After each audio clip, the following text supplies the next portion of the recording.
Bonsoir à tous, ravi de vous retrouver sur Monaco Info. Toute l'actualité de ce vendredi 11 novembre. Invités, reportages, vos infos pratiques tout près de chez vous et votre météo à venir. Et à la une ce soir, la suite de la COP27 en Égypte et le regard du prince Albert II sur cette nouvelle conférence pour le climat. Nous reviendrons sur la visite en Calabre, également en Italie, du prince souverain qui s'est terminée par une visite du parc national d'Aspromonte. Le retour demain de la plus belle épreuve de masse à caractère caritatif en principauté, la No Finish Line, la course du cœur pour récolter le plus de fonds possible pour aider les enfants dans bien des domaines. La présidente de Children and Future, Ariane Favaloro, nous rejoindra dans un instant pour évoquer le retour du format traditionnel après 2 années marquées par la Covid. La jeunesse sous surveillance, Stay in the Limit, de jamais dépasser la limite, c'est le slogan phare de l'association Be Safe, créée il y a 5 ans par Camille Gottlieb et 4 de ses amis pour permettre aux jeunes qui, après une soirée festive, souhaitent rentrer chez eux en toute sécurité. L'association fêtait hier soir ses 5 ans d'existence. Ce sera l'occasion de faire avec sa présidente un point sur ce service ô combien précieux en principauté. Et puis, nous terminerons ce journal avec la générale de l'opéra choisie en clôture de la fête nationale vendredi prochain, la Damnation de Faust. Et en ce jour de commémoration du 11 novembre, date de l'armistice signé en 1918 à Rotonde pour mettre fin à la Première Guerre mondiale, des commémorations ont eu lieu en principauté aujourd'hui, et notamment cet hommage à nos pompiers tombés au front, 14 au total lors de cette grande guerre. Direction maintenant Sharm el-Sheikh, où la conférence des Nations Unies pour le climat se poursuit. Fervent défenseur, on le sait, de l'environnement, le prince Albert II n'a pas pu assister en début de semaine au sommet des chefs d'État et de gouvernement, mais il a tenu à se rendre en Égypte pour confirmer son engagement dans la lutte contre le réchauffement climatique. Il s'est donc rendu hier à la COP27 où il a pu s'entretenir notamment avec John Kerry, l'envoyé spécial du président américain pour le climat. Il a ensuite également échangé avec Simon Steele, le nouveau secrétaire exécutif du secrétariat des Nations Unies sur les changements climatiques. Alors, quel regard le prince souverain porte-t-il sur cette COP27 et quel message souhaite-t-il transmettre? Voici ce soir ses réponses sur Monaco Info. Il faut vraiment convaincre les leaders politiques et les leaders économiques qu'on est en retard par rapport à un tableau de marche qui a été établi à Paris à la COP21, parce qu'on est très en retard. Bien sûr, d'une façon globale, il y a certains pays comme le nôtre, heureusement, qui sont dans un tableau de marche qui a été établi depuis lors. Mais vraiment, il faut qu'on accélère ce changement grâce à des solutions qui existent déjà, qui sont certes un petit peu coûteuses au départ, mais qui vont nous permettre d'atteindre les objectifs que nous nous sommes fixés.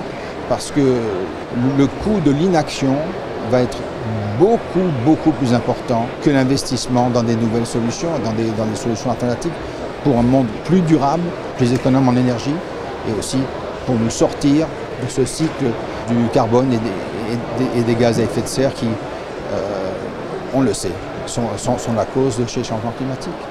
Et ces solutions dont parle le prince Albert II, elles ont été présentées lors de plusieurs événements organisés par sa fondation. À la COP27 bien sûr, avec un thème principal, la préservation des mers et des océans. Le reportage de nos envoyés spéciaux, Émilie Rousseau et Olivier Bonello.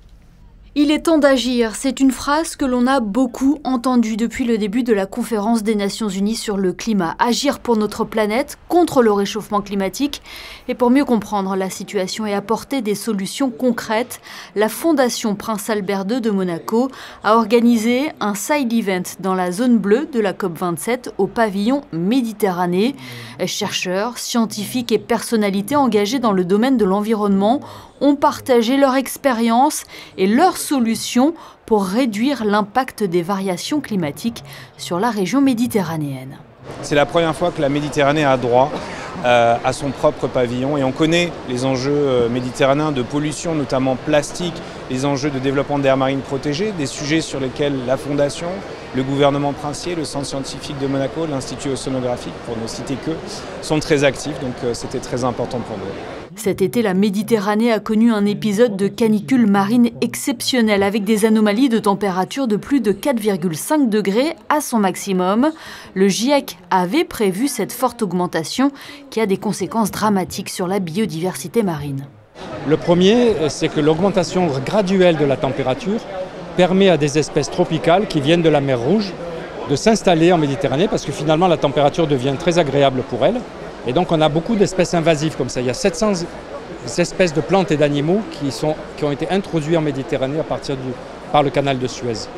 La deuxième manifestation du réchauffement, c'est les événements extrêmes, donc les canicules marines, qui ont pour conséquence des mortalités massives. Lors de sa présence à la COP27, le prince Albert II s'est également rendu sur différents pavillons, comme ici, celui de la Cryosphère, dont sa fondation est partenaire.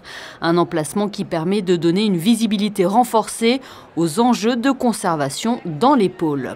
Autre décor, autre événement, mais toujours dans le cadre de la conférence des Nations Unies pour le climat. La Fondation Prince Albert II avait choisi Sharm el-Sheikh pour organiser la 3e édition de l'Ocean Innovators Platform, un rendez-vous visant à promouvoir l'innovation, l'entrepreneuriat et l'investissement pour une économie bleue durable. Suite et fin de notre série de reportages en Calabre, où le souverain s'est rendu cette semaine sur les terres de ses anciens fiefs. Coup de projecteur ce soir sur le parc national d'Aspromonte qui renferme une faune et une flore rares. Reportage de Vanessa Dessi et des images signées Alexandra Paolini. Protégé en Italie, le parc national d'Aspromonte s'étend sur une surface proche de 77 000 hectares, avec des sommets cumulant jusqu'à 2000 mètres d'altitude. Le site accueille une faune et une flore d'exception. Il prend la forme d'une pyramide géante surplombant la mer. Le parc national d'Aspromonte offre une beauté naturelle époustouflante et de nombreuses espèces d'animaux. Favorisé par un climat méditerranéen doux, un large éventail de végétation peut être observé. Il Parco Nazionale dell'Aspromonte comprende 37 comuni, alcuni interamente posizionati dentro il parco, altri parzialmente e poi lateralmente scende in alcuni punti toccando quasi il mare, 5, 6, 7 km dal mare. Quindi abbiamo una diversità di ambienti molto interessanti, una diversità climatica. Abbiamo un versante ionico invece dove abbiamo una vegetazione di tutt'altro tipo e abbiamo ambienti interessantissimi sotto il profilo naturalistico e sotto il profilo di siti particolari, tipo per esempio le rocce con i geositi che fanno parte riconosciute dall'UNESCO. Abbiamo nella parte alta foreste vetuste, anche queste hanno avuto il riconoscimento UNESCO. Les représentants du gouvernement italien ont pris des mesures importantes afin d'assurer la protection de l'intégralité du parc. Il governo da noi disciplina tutta la legge 394 del 91 per quanto riguarda i parchi, come vengono gestiti, li disegna come aree protette, c'è un comitato di gestione che nomina direttamente il ministro e questo gestisce l'area protetta. Ha una sua pianificazione che viene fatta attraverso il piano di sviluppo del parco. Nessuna attività svolta da ente pubblico o da privato può essere avviata sul territorio se non ha il nulla osta del parco. E quindi in questo modo il parco uniforma tutto. Et grâce à une grande préservation, le parc national d'Aspromonte peut se féliciter aujourd'hui d'avoir su réintégrer une faune rare. Une cause chère au prince Albert II, la démarche environnementale. Et dans le cadre de sa politique verte, la Green Attitude, l'hôtel Métropole à Monaco a laissé carte blanche à son chef barman pour créer 2 cocktails originaux destinés à recueillir des fonds en faveur de l'association Green Attitude. Pour chaque boisson commandée, 1 € sur chaque vente sera reversé dans le but d'œuvrer à la préservation, la restauration et la création des forêts. Vous pourrez ainsi déguster le Green Forest à base de gin, à consommer attention avec modération, et le Green Forest sans alcool. L'alcool, terrible fléau, on le sait, chez les jeunes, notamment en matière d'accidentologie. Aussi, pour éviter tout drame après une soirée où certains dépassent malheureusement les limites, l'association fête ses 5 ans. Et avec nous ce soir sur Monaco Info, sa présidente, Camille Gottlieb. Bonsoir à vous. Bonsoir. C'est une date importante pour vous, on l'imagine, hein. 5 ans pour Be Safe. C'est une date très importante. Donc, à la base, c'est le 17 octobre 2017 qui est né Be Safe, mais on a décidé de le fêter un peu plus tard pour essayer d'avoir un maximum de monde pour cette soirée. On rappelle que c'est après l'accident d'un de vos amis que vous avez décidé avec des camarades de créer cette association pour ramener les gens sûrement, prudemment à leur domicile après une soirée un peu arrosée par exemple. Exactement, c'est né donc, à la suite d'un drame. On s'est réunis avec 4 amis à moi qui sont Andrea, Charlotte, Laura et Margot. On a décidé de fonder donc l'association Be Safe Safe Monaco, qui œuvre du coup à la fin des soirées et des soirées bien arrosées du coup de la principauté pour les ramener en toute sécurité à la maison. On va aller notamment dans les écoles pour les sensibilisations. Sensibiliser parents et enfants, bien sûr. C'est vrai que tout le travail se fait à la maison. Si les parents éduquent leurs enfants et font en sorte que voilà, boire ou conduire, il faut choisir, c'est vrai que ça se fait dès l'enfance, dès l'adolescence, et c'est là où les plus grandes décisions se prennent souvent, c'est l'adolescence. Le mot d'ordre chez vous, c'est stay in the limit, rester dans les limites. Exactement. C'est sûr qu'à tout niveau, hein, que ce soit la drogue, l'alcool. Bien sûr, alors nous on parle essentiellement de l'alcool, des dangers de l'alcool au volant, mais on peut aussi parler des dangers de la drogue au volant. On est en collaboration étroite avec la Croix-Rouge monégasque aussi sur beaucoup d'interventions aussi auprès des jeunes. Et aussi au niveau de Fight-Aids qui regroupe aussi la sensibilisation des risques du coup du VIH et la protection aussi par rapport au VIH. Et donc je pense qu'on parle vraiment des 3 tabous des jeunes. Je pense que c'est alcool, drogue et sexe. BeSafe, ça veut dire que vous avez le droit d'utiliser un véhicule. C'est uniquement sur Monaco ou vous ramenez des gens à la frontière? On privilégie beaucoup plus les jeunes de Monaco. Bon, après, c'est vrai, bien sûr, si quelqu'un habite sur Roquebrune ou sur Cap d'Aille, oui, mais on fait vraiment que les communes limitrophes, c'est-à-dire que sur Nice, sur Cannes, on ne pourra pas aller aussi loin parce que c'est vrai que ça nous prend beaucoup trop de temps et ça peut aussi desservir à quelqu'un qui a besoin de nous sur Monaco. Vous avez déjà un petit bilan? Vous ramenez combien de personnes pendant une saison, par exemple une saison d'été? Alors une saison d'été, si je me rappelle bien les chiffres, c'était 215 personnes pour l'été 2022. On n'a malheureusement pas pu être présent pour 2020 et 2021. Les choses se font petit à petit, mais ça va crescendo, mais je pense qu'on est en train de toucher le bout et je pense qu'on est vraiment sur la bonne voie pour que les gens comprennent. Et maintenant, c'est vrai que le réflexe, c'est toujours « Ah, BeSafe, il y a BeSafe ce soir, est-ce que BeSafe est là ce soir ?» Donc ça devient vraiment récurrent et c'est ça qui est génial. Et Camille Gottlieb, pour que ce soit crescendo, il faut des dons, ça c'est important pour que votre association puisse vivre? C'est vrai que nous, on est une toute petite association, ce soir on fête nos 5 ans, donc ça peut paraître énorme, mais c'est vraiment tout petit pour une association. Et voilà, et on a beaucoup de donateurs, on a beaucoup de gens qui nous aident et qui nous soutiennent, pas que sur l'aspect financier, mais aussi sur l'aspect social, sur l'aspect de l'expérience, au niveau d'acquérir de l'expérience aussi. Et je pense que c'est très important et je pense que si on existe toujours aujourd'hui, c'est parce qu'on a beaucoup de donateurs, on a des généreux donateurs et il faut que ça perdure comme ça. Et l'importance que cela perdure, bien sûr. Ce sont combien de véhicules aujourd'hui? Il y a toujours un seul van ou il y a d'autres voitures qui arrivent?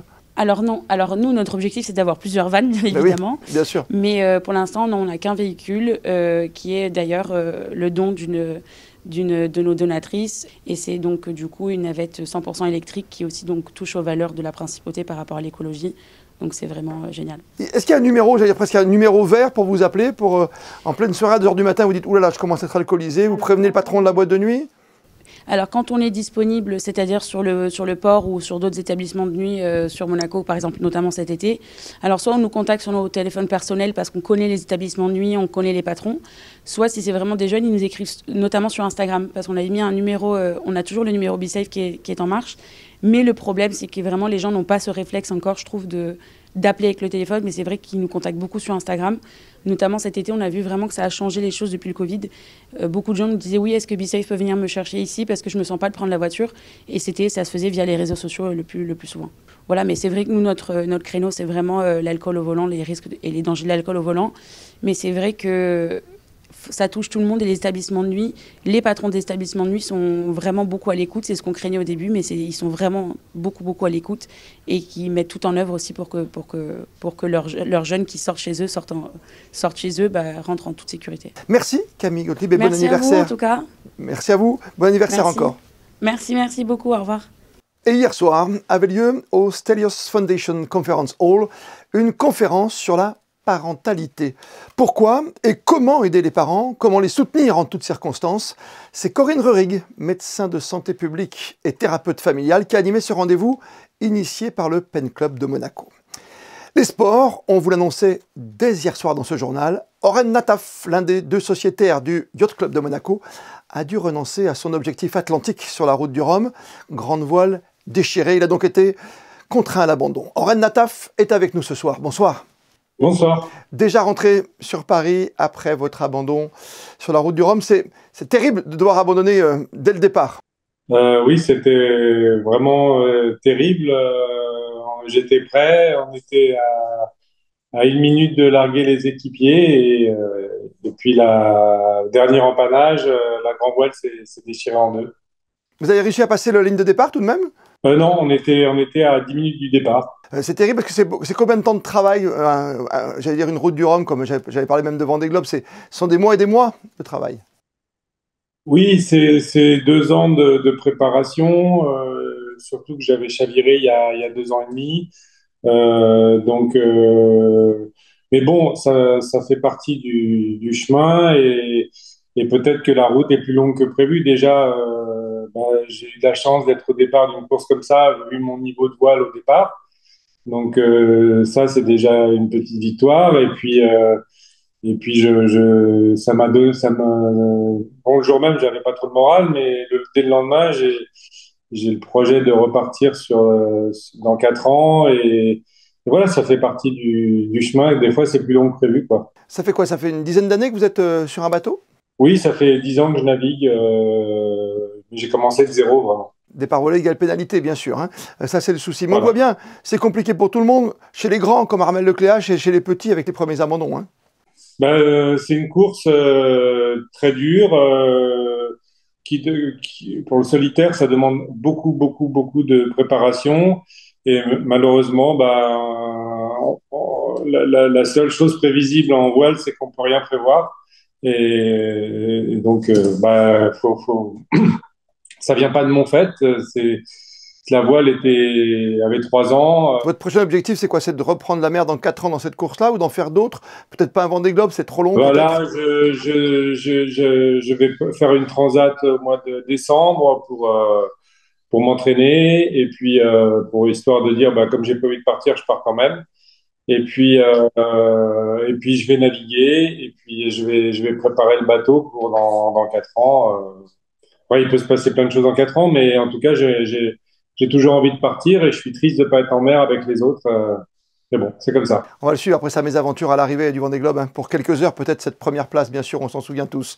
Merci en tout cas, Oren Nataf, d'avoir été avec nous. Et puis, j'allais dire, entre guillemets, bel apprentissage parce que vous revenez dans 4 ans. Après, simplement, vous avez dit, vous êtes parti de zéro il y a 10 ans à la voile. Et c'est déjà tellement fort d'avoir pris le départ de la route du Rhum, ou presque à quelques mètres près, à quelques milles. Merci en tout cas d'avoir été avec nous ce soir sur Monaco Info. Merci. Et objectif mondial dans la tête pour l'un des milieux de terrain de l'AS Monaco FC, Youssouf Fofana, sélectionné cette semaine par Didier Deschamps pour intégrer le groupe des 25 joueurs retenus pour la Coupe du Monde au Qatar par le sélectionneur tricolore. Satisfaction du joueur de l'ASM après cette annonce.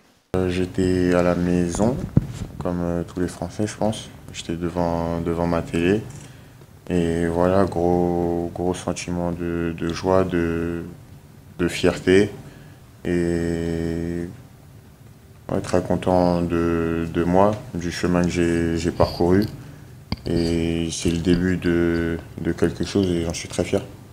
L'aventure Coupe du Monde 2022 maintenant, qui débutera dès lundi pour Youssouf Fofana, au lendemain du match au sommet dimanche soir au Stade Louis II, entre Monaco et Marseille. Rendez-vous à Clairefontaine lundi 14, centre d'entraînement des Bleus, avant le grand départ mercredi pour le Qatar et un premier match pour les Bleus programmé le mardi 22 à 20h face à l'Australie.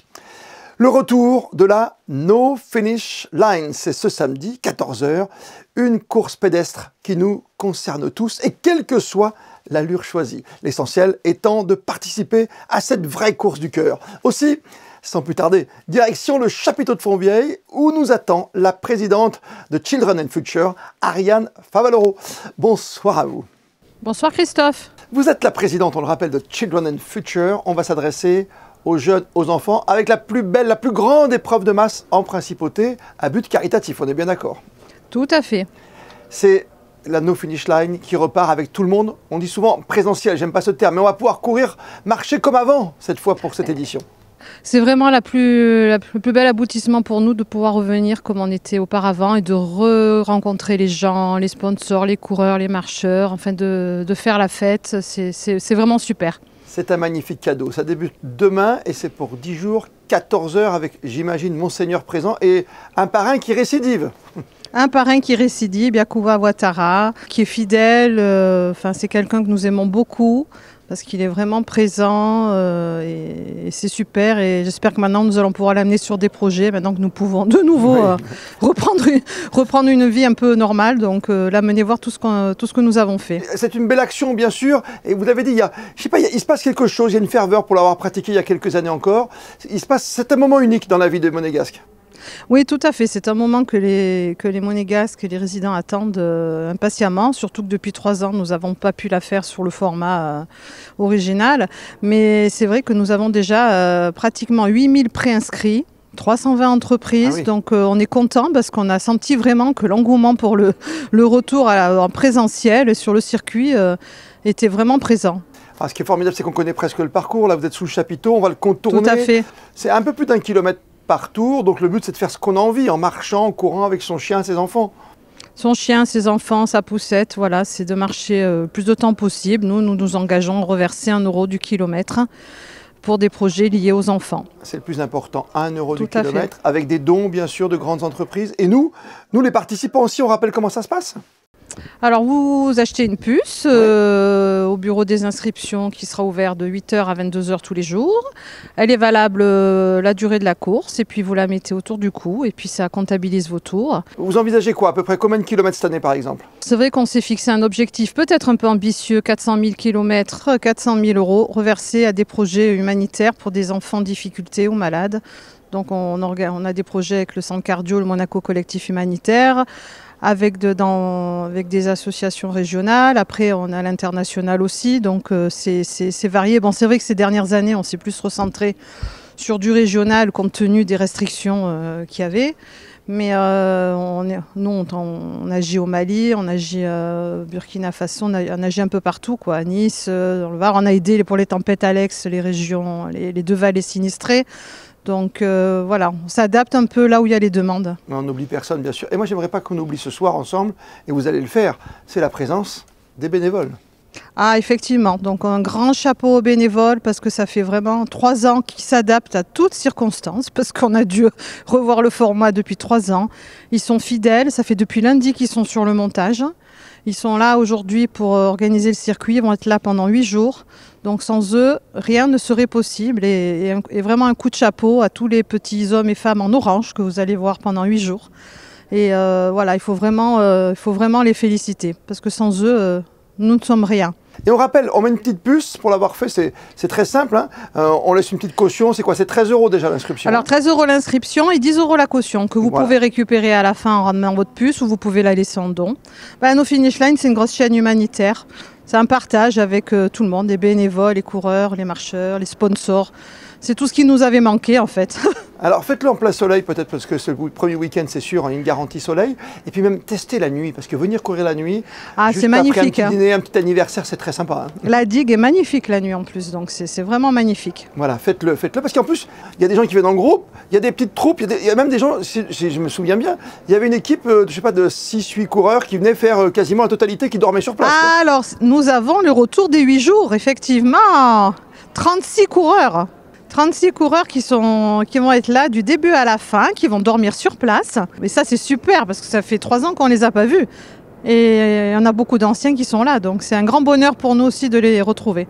On rappelle, c'est demain, samedi, 14 h. 14 h, coup d'envoi. Avec Monseigneur, évidemment, le Prince Albert II pour donner le départ avec Yacouba Ouattara. Et ça dure 10 jours. Prenez vraiment du temps. Ce n'est pas un devoir, on ne vous l'impose pas. C'est une très belle tradition. Merci à vous. Merci beaucoup, Christophe. La générale de l'opéra La Damnation de Faust d'Hector Berlioz a eu lieu hier soir. Œuvre choisie et présentée à l'occasion de la fête nationale vendredi prochain. Jean-Louis Grinda souhaite proposer un spectacle de grande beauté avec choristes, figurants et de somptueux costumes. L'œil ce soir de José Sacré sur des images de Jean-Alexandre Dordet.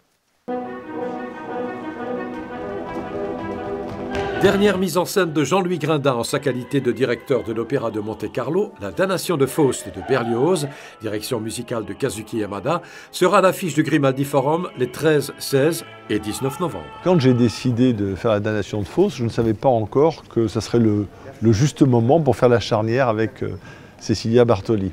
Ensuite, parce que ça s'est inscrit naturellement dans l'année Albert Ier, puisque Gainsbourg, directeur de l'Opéra de Monte-Carlo, avait été le premier, en 1893, à monter la Damnation de Faust sous forme d'opéra. Avant, ce n'était qu'une cantate. Et ça a été un événement international pour la principauté qui a mis sous les feux l'Opéra Garnier et qui a fait parler de l'Opéra de Monte-Carlo dans le monde entier, il faut bien le dire. Et Gainsbourg ainsi a commencé une très grande tradition de découverte, de premières et de coups de génie. C'est une très grande production. On ne peut pas faire la Damnation de Faust avec moins de 80 choristes, un ballet, des figurants, beaucoup de changements de décor obligatoires. Et pour essayer de rendre justice à ce qu'était cette extraordinaire aventure en 1893, puis lors des reprises en 1902 et 1905, et puis encore bien après, mais il y avait toujours eu à ce moment-là des nouveautés technologiques, parce que Gainsbourg était un grand metteur en scène d'opéra, et il aimait la nouveauté technologique, c'est ça qui attirait les gens. La qualité de cette œuvre, c'est qu'elle est extrêmement compliquée, puisque ce n'est pas une dramaturgie linéaire, ce sont des scènes, il y a 8 scènes, que Berlioz a rassemblées, en partant du Faust de Goethe, bien sûr. Alors voilà, comme il n'y a pas de linéarité dans l'histoire, on suit bien Faust, on voit bien qu'il y a le diable, mais Marguerite, par exemple, n'intervient pas avant l'entracte, mais après. Donc il faut essayer de trouver un fil conducteur, et le fil conducteur que nous avons trouvé avec Rudi Sabunghi, c'est que finalement, le diable est là du début jusqu'à la fin, et finalement, le diable, c'est peut-être Raoul Gainsbourg lui-même, puisqu'il nous fait montrer à chaque fois l'envers du décor. Il nous montre que tout ça, finalement, c'est du théâtre. La météo pour ces prochaines heures, c'est avec vous, Frédéric Hélion. Fini les journées de plein soleil, le temps va redevenir un peu plus instable ce week-end. Christophe, le ciel sera bien dégagé le matin, puis les nuages vont prendre le dessus dans l'après-midi. Pas de pluie attendue malgré tout, les températures seront comprises entre 11 et 19 degrés. Samedi 12 novembre, bonne fête à tous les Christians. Et comme le veut la tradition, on termine votre journal par les instantanés du jour, avec un retour sur les commémorations du 11 novembre qui ont eu lieu aujourd'hui en Principauté. Les photos sont signées Stéphane Dana. On se retrouve demain, 19h, sur Monaco Info. D'ici là, belle et bonne soirée à toutes et à tous.